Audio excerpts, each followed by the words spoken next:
Pronto. Então, estou gravando. Assim como da última vez, eu queria a autorização de vocês para poder compartilhar esse vídeo futuramente aí. E aí, todo mundo de acordo? De acordo, beleza. De acordo? Pronto, perfeito então. Então, vamos lá, né? João, a primeira vez que está vindo aqui na aula remota, como eu comentei na última aula, qualquer momento que vocês quiserem me interromper, podem interromper que está tudo ok. Não tem problema nenhum. Então, essa questão aqui pede para determinar os valores próprios e vetores próprios, né, dessas transformações lineares. Aí aqui foi a questão que Pedro fez e o resultado acabou não coincidindo lá com o livro, então vamos ver o que aconteceu, né? Pode até o livro estar errado também, às vezes acontece. Então, como eu quero calcular os autovalores e autovetores, né, a gente pode fazer de uma maneira razoavelmente braçal, né, usando a definição mesmo, ou pode utilizar do polinômio característico, né, que eu acho uma técnica mais interessante e mais simples até, né? Então vamos começar fazendo ela. E aí, para utilizar a técnica dos polinômios característicos, a gente precisa fazer o quê? Primeiramente, eu preciso escrever esse operador, né, na forma matricial. E aí, para isso, a gente precisa, para escrever um operador na forma matricial, o primeiro passo é escolher uma base do nosso espaço de chegada e de saída, né? Mas como eu estou trabalhando com operador, o espaço de chegada e de saída é o mesmo, eu vou acabar optando por escolher a mesma base para tanto escrever meus vetores na entrada e na saída, né? Então, e também, adicionalmente, como eu estou com o espaço R3, a gente vai usar a base canônica aqui a princípio, né? Que, como vocês já perceberam, a base canônica ela é muito simples de se trabalhar, de se escrever as imagens dos vetores, né, em coordenadas, mas a gente trabalha com base não é só para complicar a vida de vocês, né? Porque tem bases que, a depender do nosso problema, pode ser mais interessantes. Como vocês perceberam aqui, né? Utilizar bases formadas por autovetores são interessantes para calcular, né, a imagem repetida do operador no mesmo vetor. Então, como a gente não sabe ainda quem são os autovetores, a gente está realmente buscando isso aqui. Vamos começar com a base canônica para escrever essa matriz aqui, dessa transformação linear. Então, eu vou escrever a base canônica, né? Todo mundo sabe que esse é 1, é 2 e é 3, né? O vetor 1, 0, 0, 0, 1, 0, 0, 0, 1, né? Então, para escrever a matriz desse operador, né, de qualquer operador, na verdade, o que a gente faz? A gente escolheu a base, eu vou calcular a imagem dos vetores dessa base, do meu espaço de entrada, e escrever o resultado como uma combinação linear dos vetores da base que eu escolhi para a minha saída, né? Então, calculando aqui, quem é o t de E1, né? O vetor E1 é o 1, 0, 0, né? Então, t de 1, 0, 0 é o quê? A primeira coordenada é 1 mais 0, que é 1. A segunda coordenada é 2 vezes 0 mais 0, que é 0. E a terceira, 2 vezes 0 mais 3 vezes 0, que é 0 também. E aí, encontrei a imagem, o que eu vou fazer? Eu vou escrever esse cara, né, a minha imagem com uma combinação linear da minha base escolhida, que no caso aqui seria o quê? 1 vezes E1, mais 0 vezes E2, mais 0 vezes E3. Né? Beleza até aqui? Tudo bem? Tranquilo? Dúvidas? Tranquilo, né? Então agora vamos lá para o t de E2, né? Então o t de E2 eu tenho 0 mais 1 mais 0 dá 1. 2 vezes 1 mais 0, 2. 2 vezes 1 mais 0, 2. Né? Isso aqui seria 1 vezes E1, mais 2 vezes E2, mais 2 vezes E3.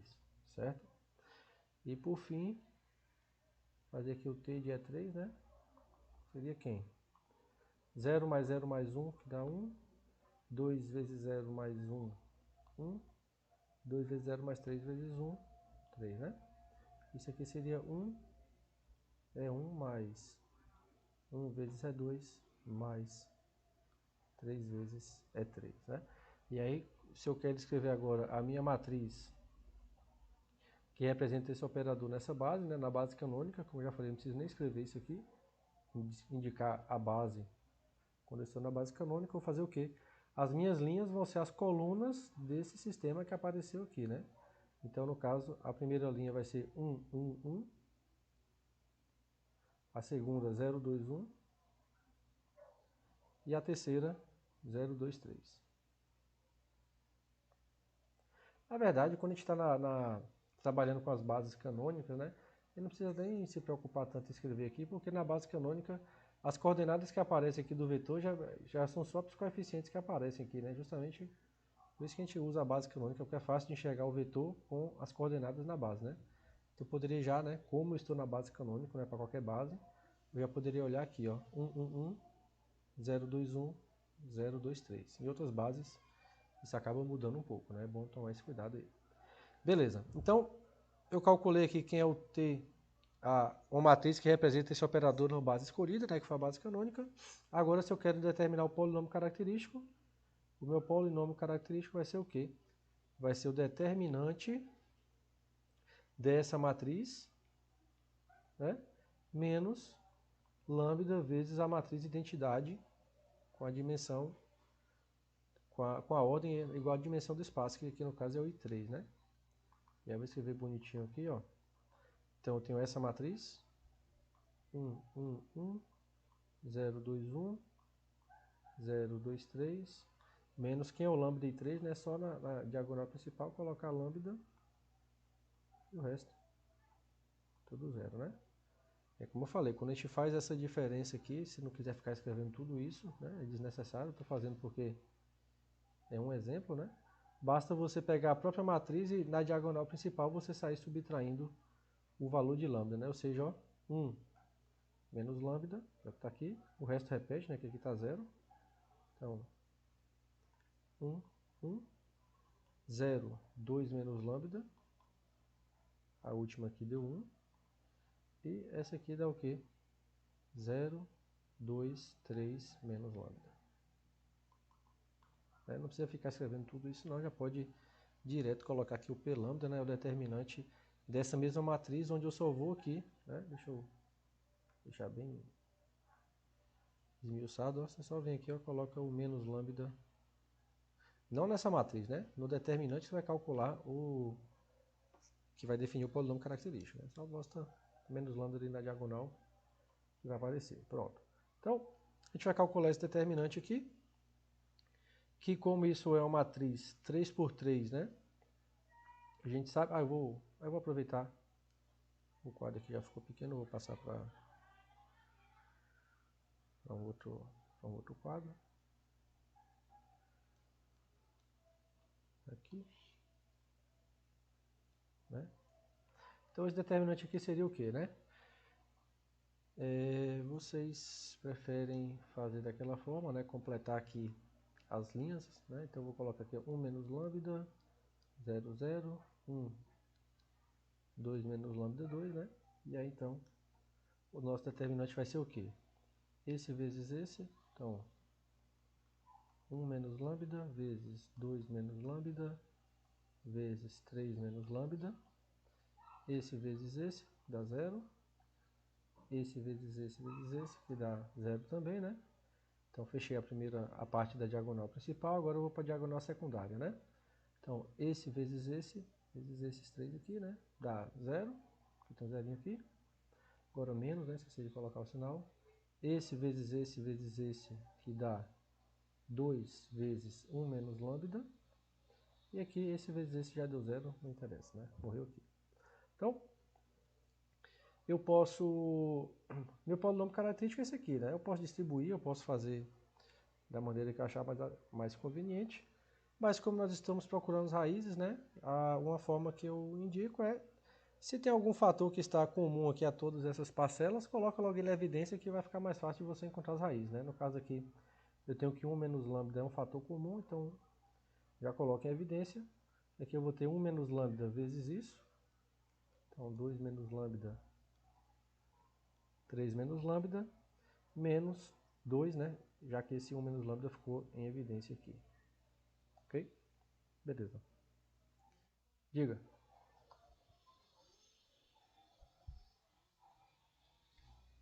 Daqui, né, dessa parte, quando a gente... Porque o determinante é o quê? Você sai multiplicando as coordenadas das diagonais principais, né?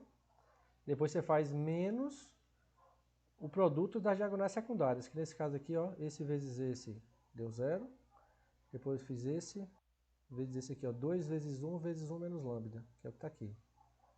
Ele deveria também somar depois desse cara aqui, né, mas deu 0 também por causa desse zerozinho que apareceu.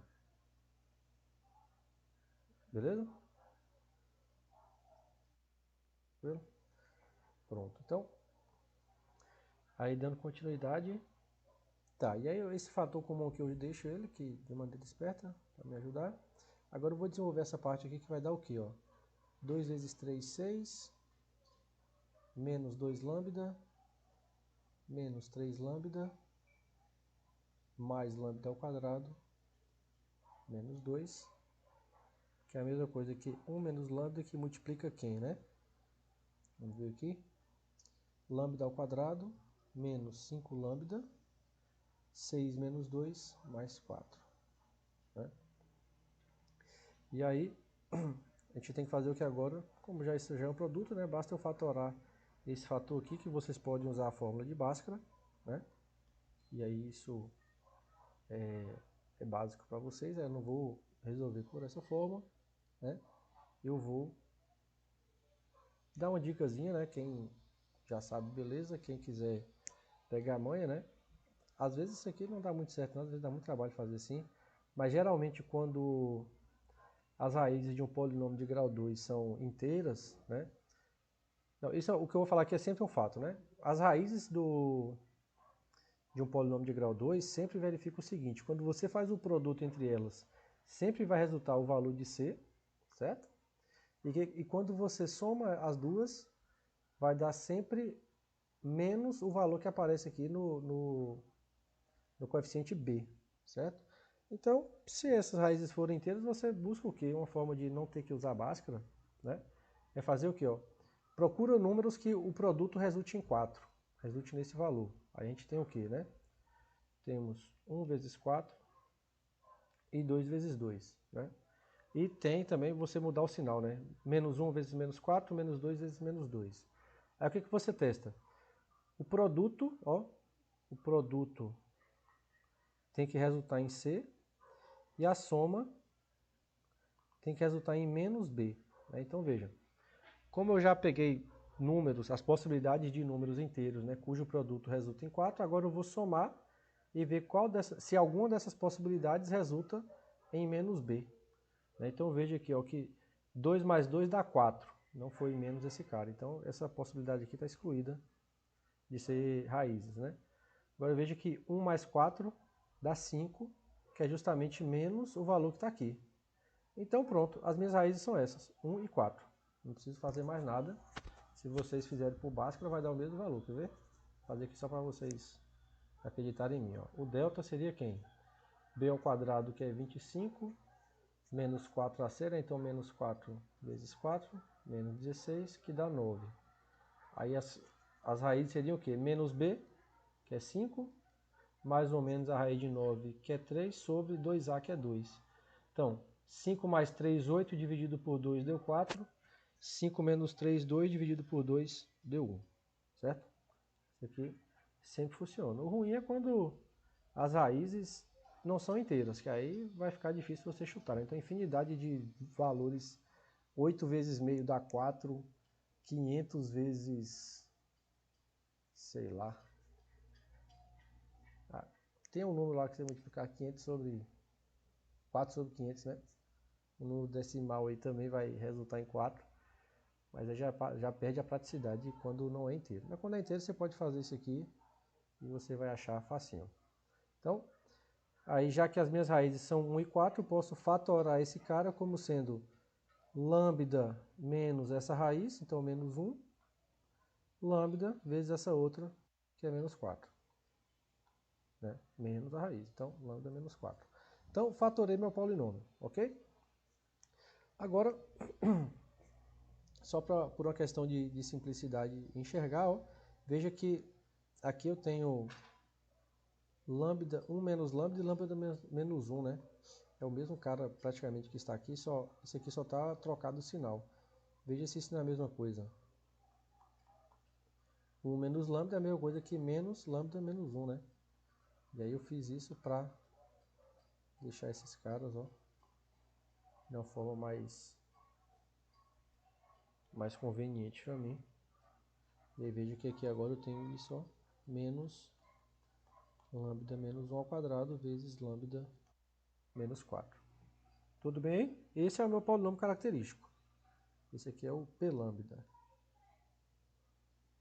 O polinômio característico seria esse polinômio aqui. Tudo bem até aí? Então, perfeito, né? Então, o que é que nós temos? Que os autovalores do meu operador são as raízes desse polinômio característico. Como eu já fatorei ele, foi justamente para ficar fácil de encontrar as raízes, né? Então, portanto, os autovalores são os caras que vão zerar esse polinômio, né? Veja que se eu colocar aqui 1 no lugar de lambda, eu vou ter 0. Ou se eu colocar 4 no lugar desse lambda, eu vou ter 0 também, né? Então, os autovalores são 1 e 4. São os dois autovalores que eu tenho para esse operador linear. Aí agora a pergunta, né? Aqui ainda não tenho como saber a multiplicidade geométrica. A multiplicidade geométrica é a dimensão do autoespaço associado a cada um desses caras, mas eu tenho como saber a multiplicidade algébrica, né? Que a multiplicidade algébrica está mais relacionada com o polinômio característico. Então, a multiplicidade algébrica do alto valor 1, vamos ver quem é, e quem é a multiplicidade algébrica do alto valor 4. O que é que vocês me dizem pelo que vocês viram da última aula ou do vídeo, né? Qual a multiplicidade algébrica do alto valor 1? Olhando para esse polinômio característico aqui, o que vocês me dizem? 2, né? Porque lambda menos ele aparece ao quadrado, né? Ele aparece meio que zerando esse polinômio duas vezes. Quando eu substituo aqui por 1, eu vou ter lambda 1 menos 1, que é 0, vezes 0, né? Então 0 ao quadrado. Então a multiplicidade algébrica desse cara é 2. E a do 4, como lambda menos 4 aqui apareceu elevado a 1, a multiplicidade algébrica dele é 1. Beleza? Então pronto. Encontramos autovalores, encontramos o polinômio característico e a multiplicidade algébrica de cada um desses caras. Se eu quiser saber se o meu operador é diagonalizável, eu preciso fazer o quê? Uma das formas, né? Tem várias formas, né? Deixa eu dar só um reprisezinho aqui no que a gente viu na última aula, né? Mas as informações mais interessantes são essas aqui, ó. A crucial, a que funciona sempre, né? É vocês verificarem isso aqui, ó. Se as raízes do polinômio característico estão nos números racionais, né? Que é o que a gente chama aqui de corpo K. Então, se as raízes dele forem todas reais, isso é uma primeira condição que deve acontecer, e as multiplicidades algébricas coincidirem com a geométrica, né? Então, primeiro, as raízes desse polinômio característico realmente foram todas reais, né? Eu tive 1 e 4. Então, a primeira condição foi verificada. Agora eu preciso verificar se a multiplicidade algébrica coincide com a multiplicidade geométrica, né? Aqui eu tenho a algébrica de cada uma. Se a multiplicidade geométrica de cada uma delas coincidir, eu tenho que o meu operador vai ser diagonalizável, certo? Um outro caso que torna mais simples ainda quando acontece, né, mas aí já não funciona sempre, é o seguinte: quando você conseguir mostrar o que o seu operador tem dimensão, o seu espaço, né, tem dimensão n, e você conseguir encontrar exatamente n autovalores distintos. Se você está no espaço de dimensão n e o seu operador tem n autovalores distintos, aí você não precisa fazer mais nada na questão da decisão se o operador é diagonalizável, né? Então, no caso aqui, não foi o caso, porque o nosso espaço tem dimensão 3 e eu encontrei apenas dois autovalores distintos. Então, realmente, eu tenho que apelar para essa questão da multiplicidade algébrica e da geométrica. Se eu tivesse encontrado 3 autovalores, aí, pronto, já saberia que o meu operador é diagonalizável. Para diagonalizar, eu teria que achar os autoespaços de toda forma, né? Mas pelo menos a decisão se é diagonalizável já teria sido feita. Tudo bem? Tranquilo?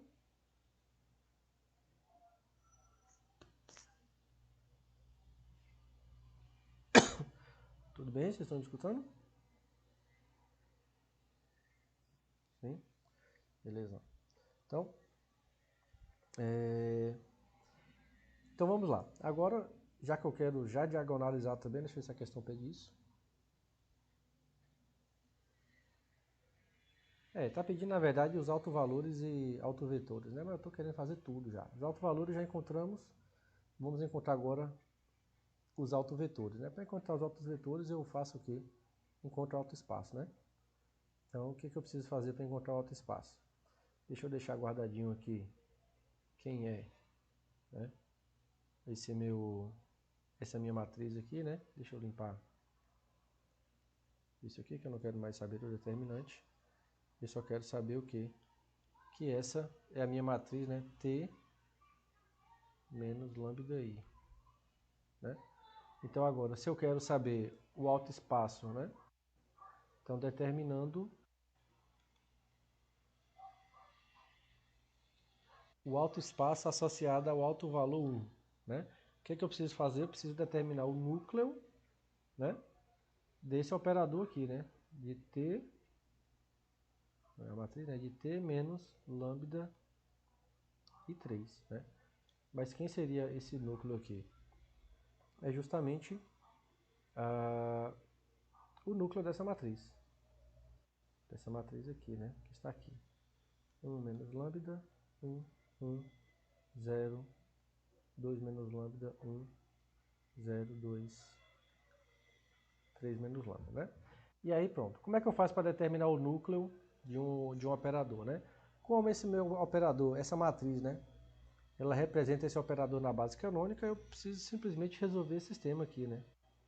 Resolver 1 menos lambda, 1, 1, 0. Opa, agora aí eu estou fazendo besteira, né? Que é assim, o seguinte. Isso aqui, esse lambda é quando eu estou buscando o polinômio característico de uma maneira geral, né? Agora, o meu lambda é esse alto valor que eu encontrei. É o 1, né? Então já vou substituindo ele aqui pelos valores adequados, né? Que agora eu estou fazendo o alto espaço associado a 1, então aqui o meu alto valor eu já troco ele por 1. Então 1 menos 1, 2 menos 1, 3 menos 1, ou seja, 0. Aqui dá 1, aqui dá 1, 0, 2 e 2, né? Como eu estou determinando o núcleo, eu vou multiplicar isso aqui pelo vetor coluna genérico, né? Como está na base canônica, é somente x, y e z, e vou igualar isso aqui ao vetor nulo, né? E aí isso aqui vai me dar que sistema? O sistema de que 0, y mais z igual a 0. Esse aqui de baixo vai me dar a mesma equação, não vou nem escrever de novo, y mais z igual a 0. E essa de baixo eu tenho que 2y mais 2z igual a 0. Que todas elas querem dizer a mesma coisa, né? Ambas querem dizer que y deve ser igual a menos z, certo? Então, portanto, o meu autoespaço V1, ele é gerado por quem? Ele é gerado por vetores onde a coordenada x, como eu não tenho nenhuma restrição para ela, pode assumir qualquer valor. Então, eu posso ter esse vetor aqui, né? 1, 0, 0. E o vetor onde eu tenho... Deixa eu escrever melhor aqui, né? Para ficar mais simples, para não confundir muito. São os vetores da forma x, y e z pertencentes ao R3, né? Tais que o y é igual menos a coordenada z. Ou z igual a menos y, né? Fazer assim fica melhor. Que aí vejam, aqui eu não tenho nenhuma restrição para x, né? Então são os vetores dessa forma aqui, né? X, y, opa, menos y, né? Pertencentes ao R3. E esse cara aqui, ele acaba sendo gerado por quem, né? Para poder modificar essa primeira coordenada em x, eu preciso ter esse vetor 1, 0, 0. E para trabalhar com essa coordenada y, eu tenho aqui o que? 0, 1, menos 1. Beleza? Então esse é o autoespaço associado, né?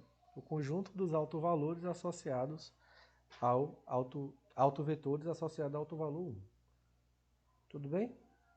Aqui? Tudo? Certo, né? Aí só para vocês confiarem realmente em mim, ó, vou fazer o seguinte, eu gosto de fazer esse testezinho uma vez na vida.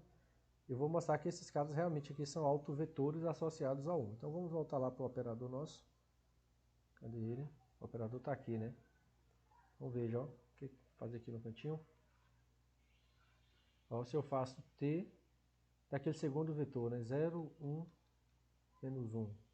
Como eu estou no alto espaço, né? Eu vou até fazer uma combinação linear daqueles caras, né? Eu vou pegar 3 vezes o primeiro vetor, que dá 300, mais, sei lá, 5 vezes o segundo, né? Que seria 0, 5, menos 5. Vamos ver que esse vetor aqui seria quem? Seria o vetor 3, 5, menos 5. Vamos ver se esse cara realmente é um alto vetor associado ao alto valor 1. Quem é t desse cara aqui, né? X mais y mais z, então 3 mais 5 menos 5 dá 3, né? Depois 2y mais z, então 2 vezes 5, 10, menos 5, 5. Agora 2y mais 3z, né? Então 2 vezes 5, 10, menos 3 vezes menos 5, menos 15, quando eu somo isso dá menos 5. Que é a mesma coisa que 1 vezes esse mesmo vetor, né? Então veja que esse cara realmente é um alto vetor associado a 1 desse operador, porque quando eu faço o t dele, é 1 vezes ele próprio, certo? Então realmente o que a gente fez está fazendo sentido. Tranquilo?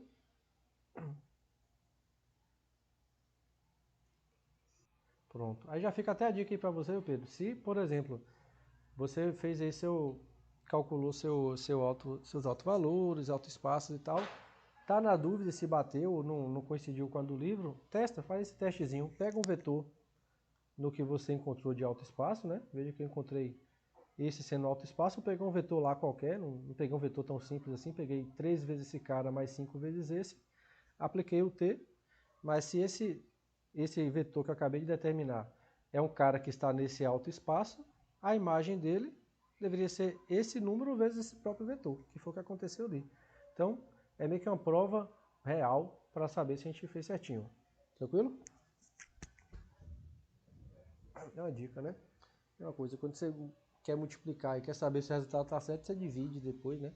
E aí você voltar para o que você tinha antes, você fez o teste real. Beleza, então,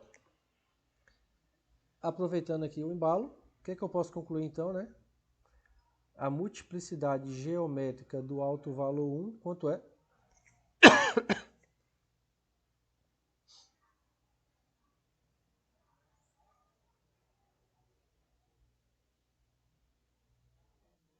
É 2, né? Porque é a dimensão do alto espaço associado, né? Esse alto espaço aqui tem dimensão 2, então realmente a multiplicidade geométrica é 2. Perfeito. Então vamos agora fazer o quê? Encontrar o alto espaço associado ao alto valor 4. Né? Mesma coisa que a gente fez antes, não é o determinante aqui. O que eu quero é determinar o alto espaço. Então o que eu vou fazer? Eu vou calcular o núcleo, né? Determinando o V4. O V4 é o núcleo. Opa, não, aqui eu deixei só para a gente escrever, né? Lembrar da matriz, então, determinando V4, nós temos o quê? A gente vai buscar o núcleo de que operador? Aí eu não vou nem sair reescrevendo aquilo tudo, né? Eu já vou entender que o lambda aqui eu vou trocar por 4, né? Então vai ser 1 menos 4 menos 3, 1, 1, 0, 2 menos 4 menos 2, 1, 0, 2, 3 menos 4 menos 1. Então eu vou tentar encontrar o núcleo desse operador, e aí para isso aquele mesmo esquema, né? Pega essa matriz, multiplico por um vetor genérico da forma x, y, z, porque eu estou na base canônica, né? E iguala ao vetor nulo. Então isso aqui vai me dar aqui sistema, ó, menos 3x mais y mais z igual a 0. Aqui eu tenho menos 2y mais z igual a 0. E aqui eu tenho 2y menos z igual a 0. Né? Naturalmente essa terceira equação aqui é equivalente à primeira, né? É a mesma coisa que multiplicar essa aqui por menos 1. Então isso não me dá informação nenhuma. Essa linha de cima me diz que o z tem que ser igual a 2y, né? E usando essa informação aqui em cima, eu tenho o quê? Que y mais o z, que é 2y, né? É igual ao 3x. Eu vou jogar esse 3x para cá.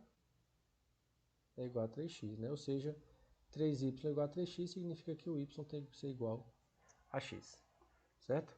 Então, portanto, o alto espaço associado ao alto valor 3 é o conjunto dos x, y e z pertencentes ao R3, tais que o y é igual ao x e z é igual a quanto? 2y. Né? Então pronto. Então aqui, que é a mesma coisa que esses vetores aqui, né? Deixa eu pensar aqui, ó. O x vai ser igual a y, o y é o próprio y e z é 2 vezes y. Pronto. Pertencente ao R3.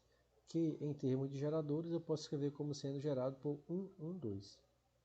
Né? Já que aqui só tenho amarrado a variável y. Né? Então é gerado por esses caras. Por esse cara aqui. Então, como consequência, a minha multiplicidade geométrica do alto valor 3 é 1, né? Porque a dimensão desse alto espaço é 1. Voltando agora àquela informação que nós fizemos, né? Que a gente calculou a multiplicidade geométrica desses altos valores, ó, a multiplicidade geométrica algébrica do 1 tinha dado 2. A gente calculou também ali que a multiplicidade geométrica também foi 2, então coincidiu. A multiplicidade algébrica do 4 foi 1, a geométrica a gente acabou de concluir também que foi 1, né? Então, portanto, ó, usando esse resultado aqui,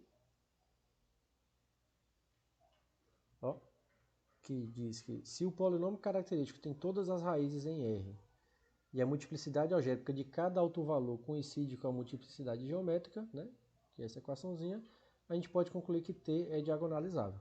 Né? E aí, então, se T é diagonalizável, significa que tem uma base que quando eu escrever T nessa base, eu vou ter o quê? Uma matriz diagonal. E aí, que base é essa? É a matriz formada pelos próprios autovetores. Né? Então, venho aqui, deixa eu só lembrar quem são os autovetores. Esse aqui não me interessa mais, eu tenho 1, 0, 0, 0, 1, menos 1. Então, eu venho aqui, né? Os autovetores eu vou fazer minha base com esses autovetores. Ó, 1, 0, 0, 0, 1, menos 1. E o outro, acho que foi 1, 1, 2, né? Se eu não me engano. 1, 1, 2. Pronto. Então, se eu pego os meus autovetores, né, a base de cada autoespaço, eu faço a união, né? Se esse operador é diagonalizável, isso aqui vai dar uma base de tal forma que quando eu escrever o meu operador nessa base, eu vou ter um operador diagonal. E aí agora eu vou testar isso aqui para vocês realmente verificarem que está tudo ok. E aí deixa eu voltar aqui para lembrar quem é meu operador, né? Que é importante para eu poder escrever ele nessa base. Deixa eu copiar aqui. Vou só vir aqui.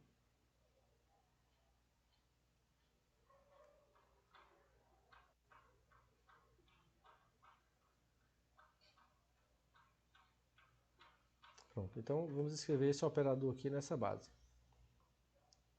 Aí estou fazendo besteira, estou usando a mesma letra para algo que já tem significado aqui nesse universo, né? Vou colocar outra letra para isso, que o B ali seria a base canônica, né? Como eu já tinha utilizado. Então vou chamar isso aqui de C, nessa base C. Então eu quero escrever esse meu operador T nessa base C aqui. O que é que eu preciso fazer? Mesmo procedimento de antes, eu vou escrever T, eu vou calcular T de cada um desses vetores, né? Então T de 1, 0, 0, que isso aqui vai dar quanto? Ó, 1, 0, 0. Vou fazer agora T desse cara, 0, 1, menos 1, que na verdade eu não preciso nem ficar calculando isso aqui. Ó. Com certeza a imagem desse cara vai ser o quê? 1 vezes ele. Por quê? Quem sabe me responder isso, porque eu sei direto que vai ser isso, sem fazer conta, sem olhar para esses valores aqui.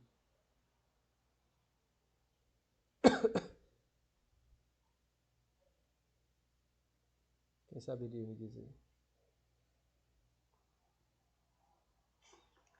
Vou dar uma dica escrevendo a resposta do próximo. né? Sem fazer contas, eu sei que t de 1, 1, 2 é a mesma coisa que 4, 4, 8, né? Que é 4 vezes esse cara. Por que eu sei isso?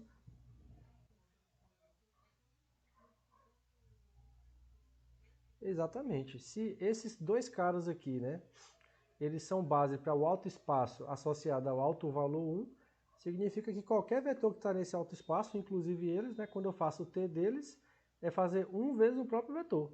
E foi o que a gente fez naquele exemplo ali, né, quando eu fiz aquele testezinho. Já nem sei onde é que está mais. Está em algum lugar aqui, né, que quando eu fiz aquele teste, peguei uma combinação linear desses caras, que era um vetor no alto espaço associado a alto valor 1, e a imagem era 1 vezes esse próprio vetor. Então, como esse cara está em V1, significa que t dele é 1 vezes ele. Esse cara também está em V1, então t desse cara é 1 vezes ele. Esse cara aqui está em V4, então t dele é o quê? 4 vezes ele mesmo, né? Mas agora, para vocês acreditarem, vamos fazer aqui na mão, ó.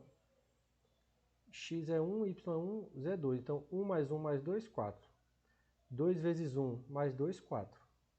2 vezes 1 mais 3 vezes 2, 8. Então a coisa funcionou perfeitamente bem, né? Então vamos lá. Agora o que eu tenho que fazer para escrever a minha matriz? Desculpa. Eu vou escrever esses vetores, né, as imagens, como a combinação linear dessa base, né? E justamente pelo fato desses caras serem autovetores associados, a escrita vai ficar muito simples, ó. Veja que esse cara é 1 vezes esse, mais 0 vezes esse, mais 0 vezes esse, ó. Então, 1. E é só para simplificar, ó. Vou chamar esse cara aqui de F1, F2, F3. Escrever de maneira mais simples. Veja que esse vetor é 1 vezes F1, mais 0 vezes F2, mais 0 vezes F3. Esse cara aqui quem é? Ó, é esse próprio vetor, né? Então é 0 vezes F1, mais 1 vezes F2, mais 0 vezes F3. E esse último quem é? É 4 vezes esse, ó. Então, os de cá não estão sendo úteis para nada na composição desse vetor. Então é 0 vezes F1, mais 0 vezes F2, mais 4 vezes F3. Então, portanto, ó, se eu quero escrever a minha matriz T nessa base C, essa base formada por autovetores, que matriz seria essa? As colunas desse sistema vão ser as linhas da matriz. Então, 1, 0, 0, 0, 1, 0, 0, 0, 4. Pronto, veja que a matriz foi diagonal, ó. Muito simplesinha. Ficou a representação matricial deste operador nessa base. Tudo bem? Tranquilo? Tranquilo? E aí vejam que nesse ponto aqui, ó, eu fiz só para a gente testar mesmo, fazer a coisa braçal, mas era completamente desnecessário. Por quê? O teoreminha que eu comentei na aula passada, eu peço desculpa, foi um pouquinho rápido mesmo. É o seguinte, ó, olha o que está dizendo aqui. Se, né, vamos ver quem são esses. Ah, sim, uma coisa que depois eu percebi que ficou um pouquinho ruim nos vídeos, né? Esse gravador de vídeo que eu uso aqui, ele acaba perdendo muito frame. Aí quando eu passo o mouse rápido, não aparece o mouse no vídeo. E às vezes eu estou indicando aqui na aula agora, na hora do vídeo essa mãozinha não aparece. Eu percebi que pode ter ficado um pouquinho ruim. Aí eu vou tentar passar devagar nesse ponto aqui, ó. Então veja, ó, eu estou com espaço vetorial, sobre R, e de dimensão N, né? No caso ali é o R3. E esse meu operador tem, no caso aqui, né, tinha dois autovalores distintos, 1 e 4, né? E eu peguei a base associada a cada um dos autoespaços associados. Então a base do primeiro autoespaço foram esses dois vetores aqui. A base do autoespaço associado ao 4 foi esse vetor, né? E aí o que ele está dizendo? Se eu faço o conjunto que é dado pela união dessas bases, eu tenho uma base do meu espaço original, né? No caso, se eu realmente o operador for diagonalizável. Então, eu uni os dois aqui, essa base com essa, deu uma base do espaço maior. E, nesse caso, ó, veja que a dimensão desse primeiro autoespaço é esse númerozinho N1 aqui, ele denotou por N1. A dimensão desse segundo alto espaço, ele denotou por N2, né? Então, para o nosso exemplo aqui, ó, quem é o N1? 2, né? Que é a dimensão do alto espaço associado ao alto valor 1. Quem é esse N2? É a dimensão do alto espaço associado ao alto valor 4, né? Que seria 1. Então veja o que diz o corolário desse teorema.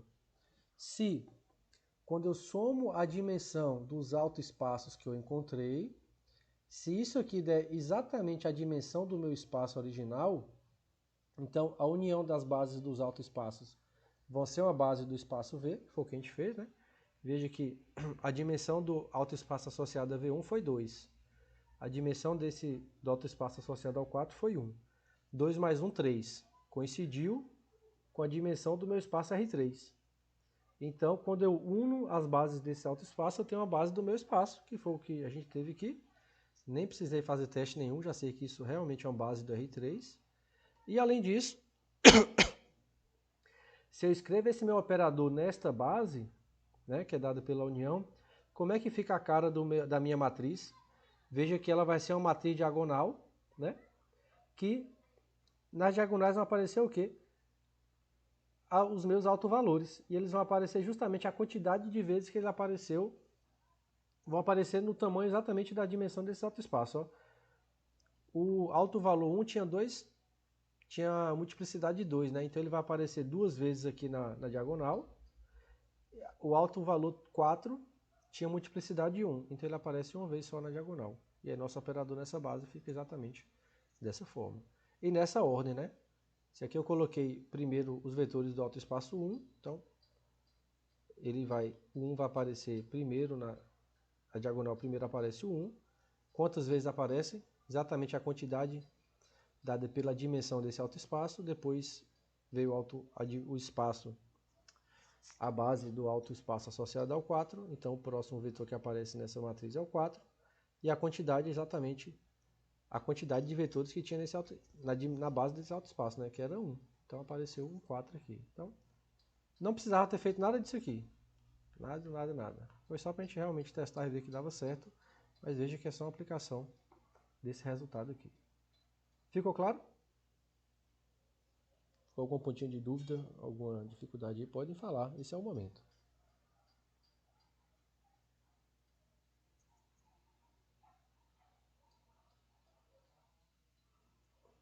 Não?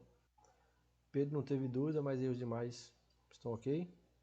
Vitor, tá ok? Ah, entendi. É importante, viu? Como eu falei lá, é importante ter visto os vídeos e tentado fazer exercício, né? Porque matemática é isso, não dá pra chegar aqui num certo ponto sem ter entendido o que foi feito antes, que é algo acumulativo, né? Pois bem, então foi o seguinte, vou acabar com esse vídeo aqui, depois a gente continua no próximo.